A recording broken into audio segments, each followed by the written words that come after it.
If you've just inherited a property that needs serious work, this is for you. Welcome back to part 2 of my series on inherited properties. Now look, you have exactly 3 options on how to handle this property. And choosing the right one doesn't come down to timing the market perfectly or luck. It comes down to this one thing. What is your emotional and financial bandwidth right now? In the next 3 minutes, I'm going to break down all 3 options so you can figure out exactly which option is best for you. Option 1 is the no involvement exit. This is for the person whose chest gets tight just thinking about opening up a single drawer. Or maybe you just lost someone and you quite literally have nothing left in the tank. Here's how this option works. You walk into the house, you take family photos, the heirlooms, the things that matter to you, and you leave everything else. Trash, old furniture, clothes, just leave it.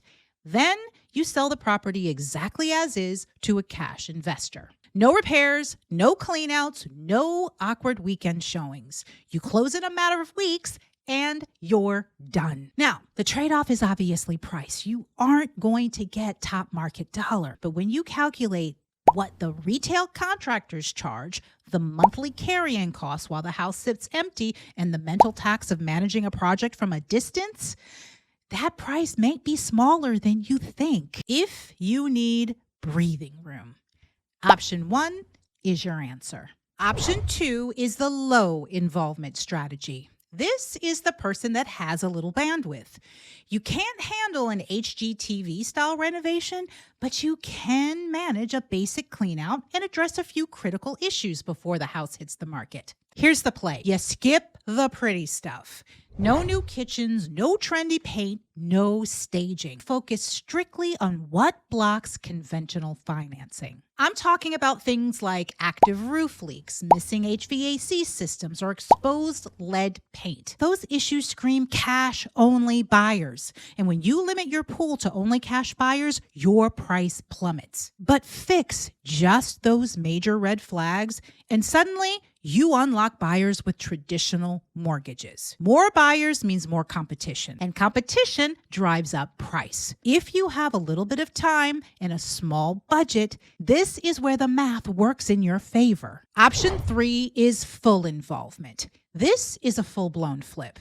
New kitchen, new baths, new modern flooring, fresh landscaping, followed by a traditional retail listing on MLS. This is where the highest potential payday lives.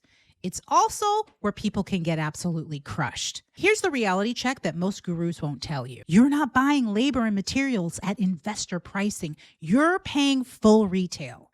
Without established crews and volume discounts, your budget will run higher than expected. Now, I am not trying to be a Debbie Downer here. I just want you to fully understand what a full renovation looks like. If you've got the financial cushion, the time, and the genuine stomach for a remodel, option 3 can absolutely pay off. Just go in with your eyes wide open. So, which number looks like you right now? 1, 2, or 3? Drop it in the comments. If you found this video to be valuable to you, informative to you, hit that like button. It really helps a teeny tiny channel like mine. And I'm going to leave you with one last thing. If you live right here in Metro Atlanta and you've just inherited a property and you need some help trying to figure out what to do with it, reach out to me. Click the Work With Me link in the description below. Or if you just have a general real estate question, click the Ask Me Anything link. I read and answer each one of those questions. All right, I'll see you in the next video.